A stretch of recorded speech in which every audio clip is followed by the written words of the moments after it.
নমস্কার বন্ধুরা, আনন্দপথের নতুন পর্বে আজ আপনাদের আবার স্বাগত জানাচ্ছি। গতকালের 183 পর্বে আমরা যোগবিজ্ঞান নিয়ে আলোচনা শুরু করেছিলাম। আজ তার দ্বিতীয় পর্ব। যোগবিজ্ঞানের দ্বিতীয় পর্বে আজ আমরা মনের সংক্ষিপ্ত একটুখানি আলোচনা করব। মন একটা ভীষণ বিশাল ব্যাপার। মনোবিজ্ঞান নিয়ে যারা পড়াশুনো করেন বা যারা মনোবিজ্ঞানের উপর অনেক বইপত্র পড়েছেন, তারা মনকে একভাবে জানেন, বোঝেন। ভারতীয় ব্যাখ্যা কিন্তু সম্পূর্ণ আলাদা।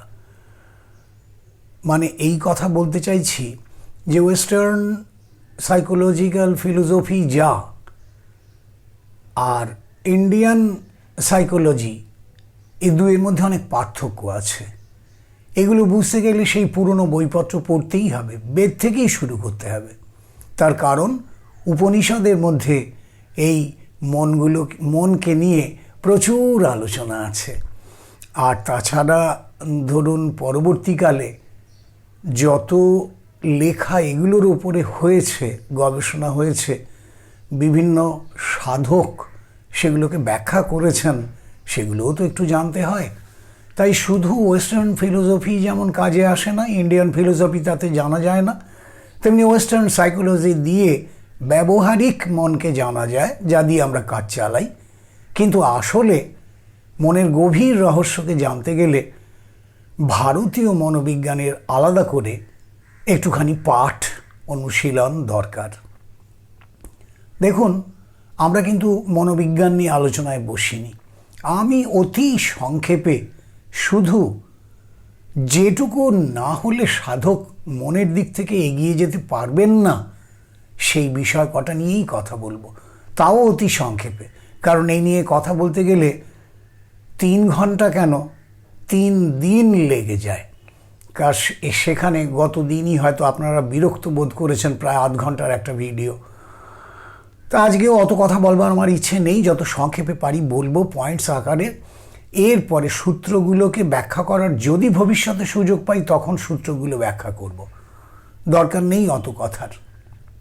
আর আমি তো বলেইছি, মাপ করবেন আমাকে, আমার ঔদ্ধত্য বলে ভাববেন না।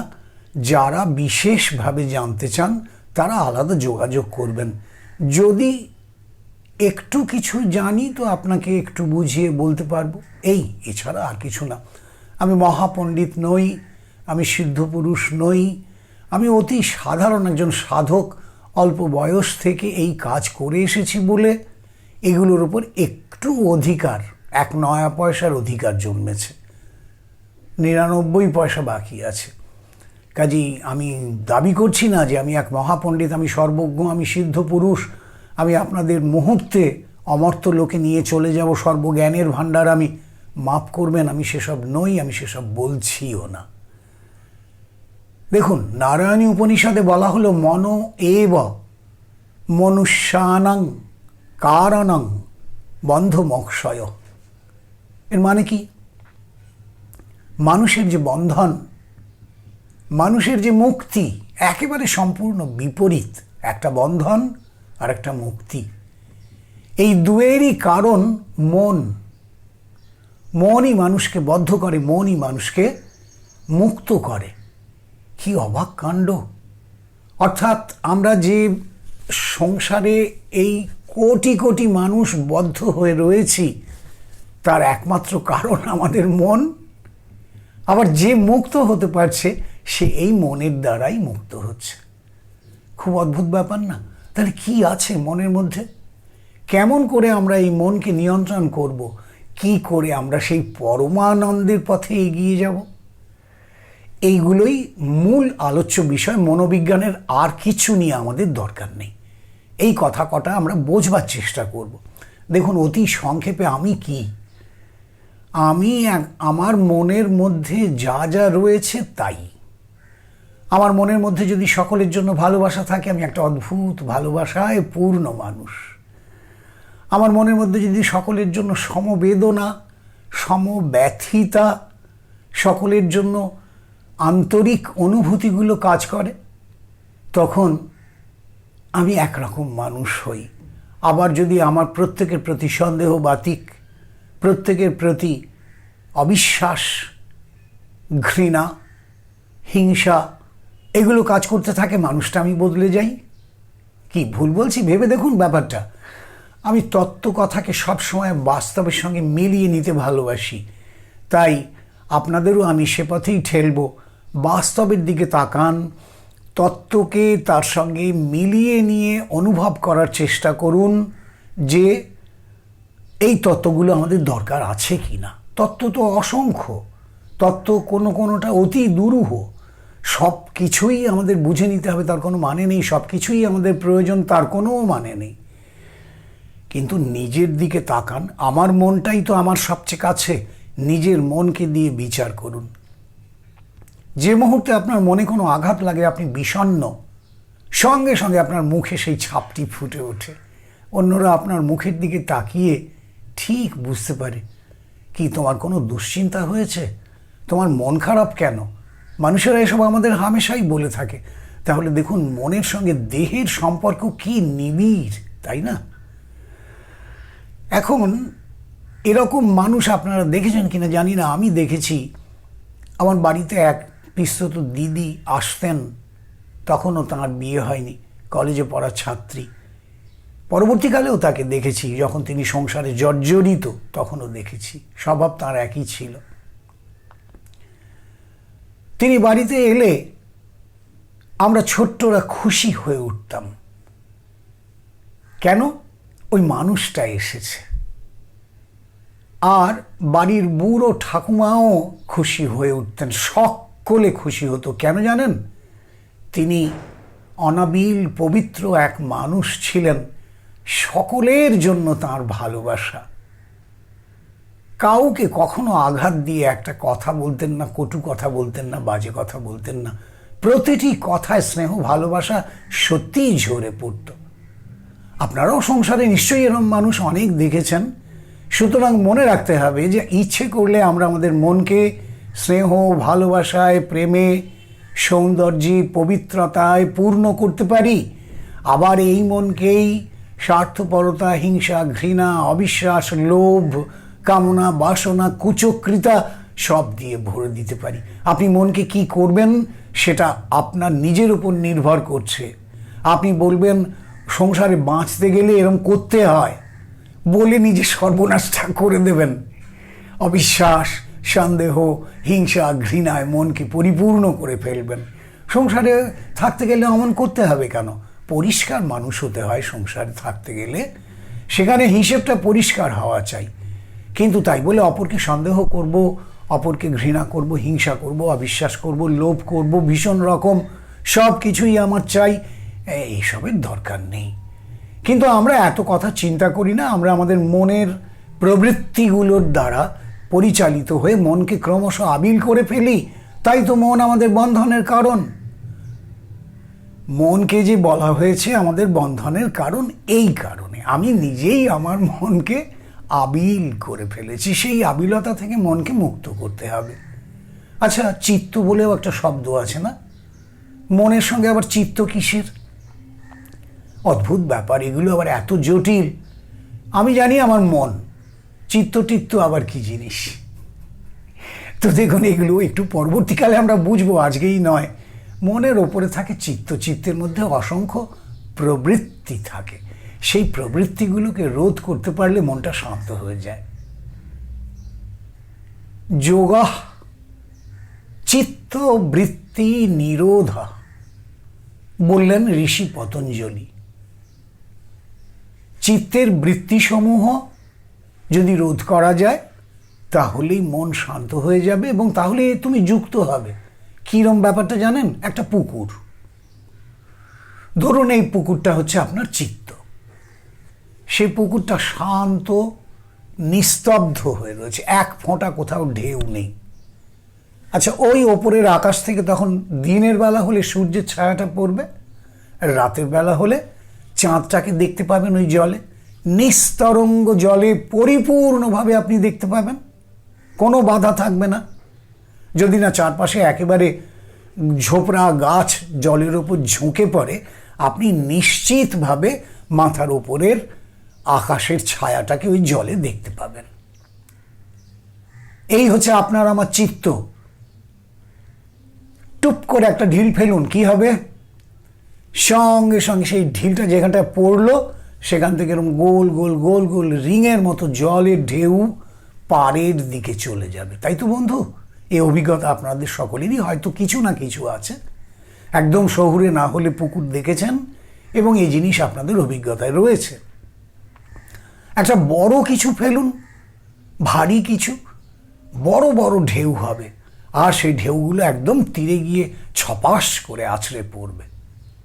তাহলে এই হচ্ছে চিত্ত নামক আপনার যে মনের কেন্দ্রবিন্দু, তাকে আপনি অশান্ত করলেন। আচ্ছা, এই অশান্ত চিত্তে অর্থাৎ ওই পুকুরের জলে আর কি আকাশের প্রকৃত বিম্ব বা ছায়াটি এসে পড়ছে? পড়ছে না। তখন ওই ঢেউয়ে ঢেউয়ে ঢেউয়ে কেঁপে নেচে ওপরের ছবিটা বিকৃত হয়ে যাচ্ছে। আচ্ছা, একটু অপেক্ষা করুন, জল শান্ত হয়ে যাক, আবার ছায়া আসবে।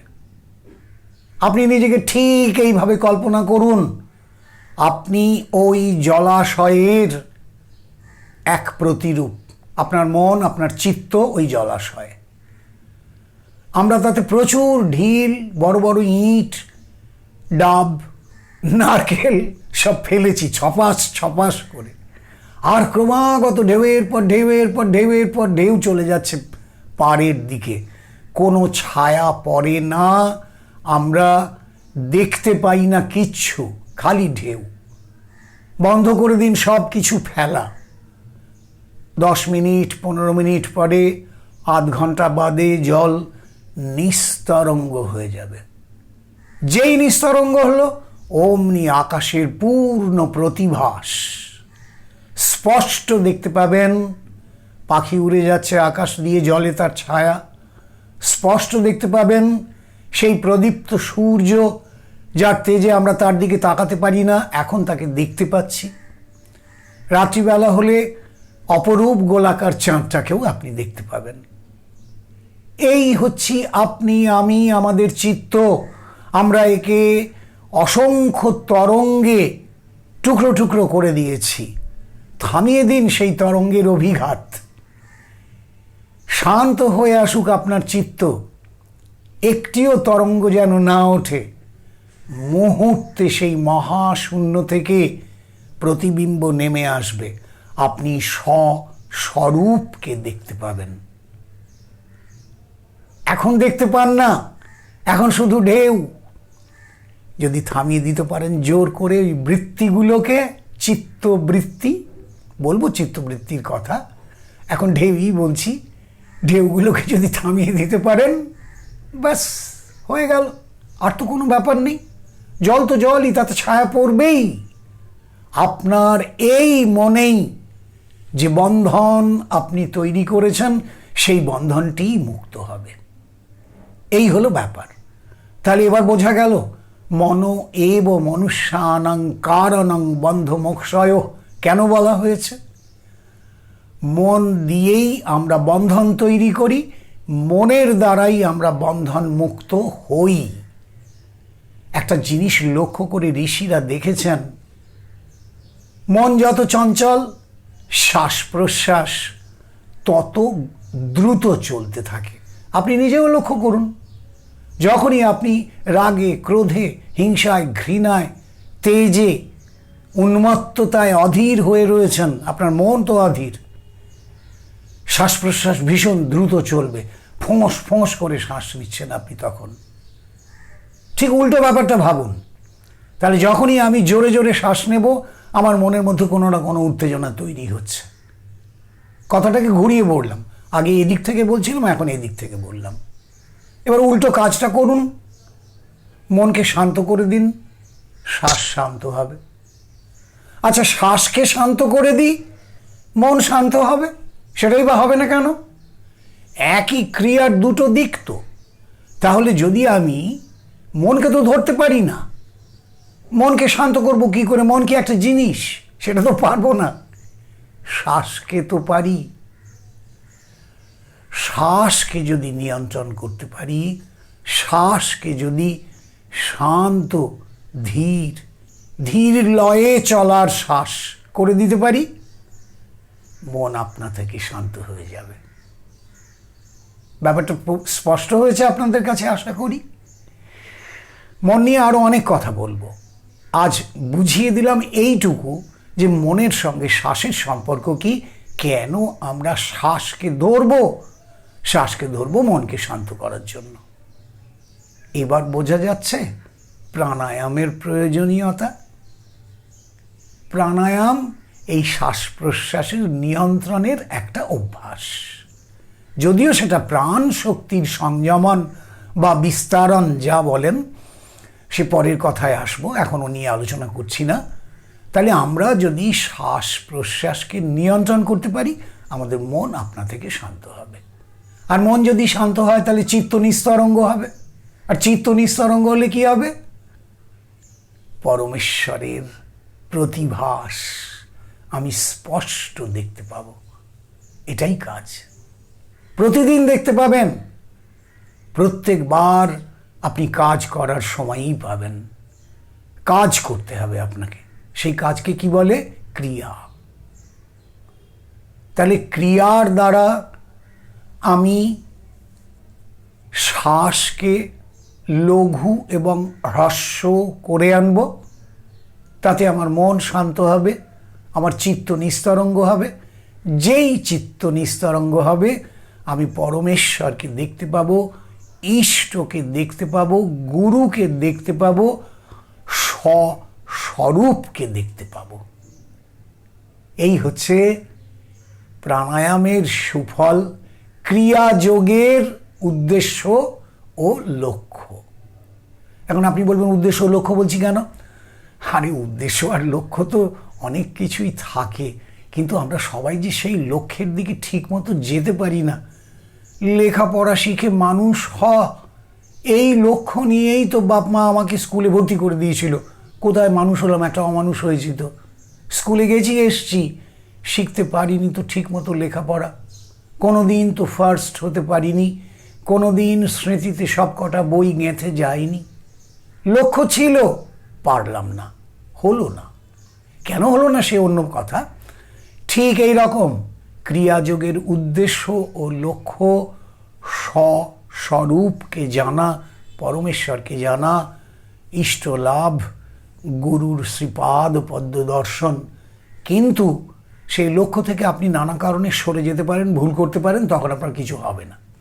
যদি অবিচল থাকেন, নিষ্ঠাবান থাকেন, যত্নশীল হন, নিশ্চয়ই অর্জন করবেন। অত্যন্ত সহজ কাজ।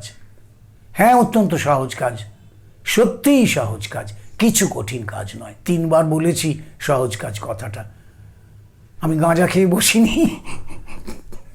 সত্যিই সহজ কাজ। কি জানেন, একটা ছোট্ট কথা বলে আজকের আলোচনা শেষ করি। তখন সবে লকডাউন শুরু হলো গত বছর মার্চ মাসে, আর দোকানপাট তো সব বন্ধ হয়ে গেল। তো এইখানে একটি দোকান চালায় একটি ছেলে 27 বছর বয়স। সে বললে, কাকু, রোজ তো তুমি সন্ধেবেলায় বসে বসে কী সব ধ্যান জপ করো, আমি যাব, আমিও এর মধ্যে একটু অংশ নিই না। আমি বললাম, তুই দোকান ছেড়ে? বললো, দোকান কোথায়, এখন তো সব বন্ধ। পারবি প্রতিদিন? একদিন এসে চলে গেলে কিন্তু আমার খুব রাগ হবে। বললে, আরে দূর, এখন তো সব বন্ধ হয়ে গেছে, ক মাস বাদে খুলবে তার ঠিক নেই, আমি প্রত্যেক সন্ধ্যেই যাব। তো সত্যি ছেলেটি আসতে শুরু করলো। প্রথমে তার দেহশুদ্ধির জন্য একটি প্রাণায়াম করতে বললাম, 2 সপ্তাহ পরে তাকে একটি ক্রিয়া দিলাম। সেই ছেলেটি এত দ্রুত উন্নতি করলো যে 2 মাসের মাথায় আমি তাকে আরও একটি ক্রিয়া দিলাম। উঠতে চায় না বসলে।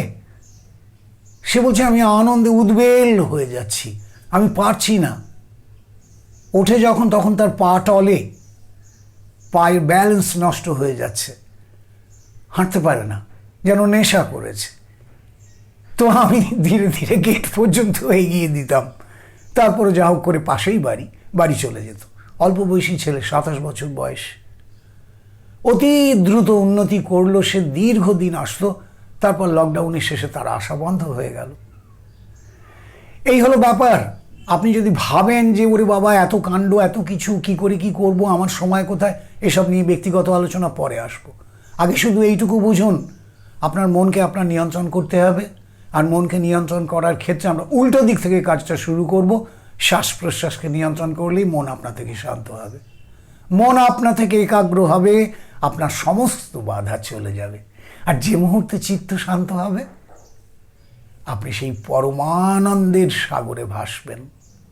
প্রতিটি দিন যতবার বসবেন ততবার সে যে কি অনাবিল পবিত্র আনন্দ, ভেতর থেকে না আনন্দটা খলখল করে ওপরে উঠে আসে, হাসিতে মুখ আপনার ভরে যাবে। সত্যি বলছি আপনাদের, এতটুকু বানিয়ে বলছি না, আমার অভিজ্ঞতা থেকে আমি বলছি। অন্যরা যারা আমার সঙ্গে অভ্যাস করেন তাদেরও একই অনুভূতি। আপনি মন দিয়ে আরও পর্বগুলো শুনুন, আমরা ক্রমশ এগোবো এবং আপনাকে সঠিক জায়গায় নিয়ে যাবার চেষ্টা করব। যারা শুনলেন তাদের সকলকে ধন্যবাদ, সকলকে আন্তরিক শ্রদ্ধা ও নমস্কার জানাচ্ছি। সবাই ভালো থাকুন। শুদ্ধ মনে একটু এগিয়ে যাবার চেষ্টা করতে হবে। আর পারলে স্বামী বিবেকানন্দের রাজযোগ বইটি পড়ে ফেলুন না। পাতলা ছোট বই, বেশি মোটা নয়। ওর মধ্যে পতঞ্জলির যোগ দর্শনও বলে দেওয়া আছে, একটু পড়ে দেখবেন। স্বামী বিবেকানন্দ ইউরোপে যে বক্তৃতাগুলো দিয়েছিলেন সেই বক্তৃতার কিছু কিছু অংশ, আর পতঞ্জলির অষ্টাঙ্গ যোগের বাংলা অক্ষরে লেখা, বাংলা ব্যাখ্যা, বাংলা অর্থ সমেত একটা পূর্ণাঙ্গ আলোচনা আছে। সময় পেলে বইটা জোগাড় করে নিন কোথাও থেকে, পারলে পড়ে নিন। সে মহাপুরুষের কথা পড়লে আপনার মন অনেক সুন্দর একটা জায়গা তৈরি করে নেবে। খুব ভালো লাগবে, পড়ে দেখবেন। নমস্কার আপনাদের সকলকে, সবাই ভালো থাকুন। সকলের মঙ্গল কামনা করে আজকের মতো শেষ করলাম। আগামীকাল নিশ্চয়ই আবার দেখা হবে।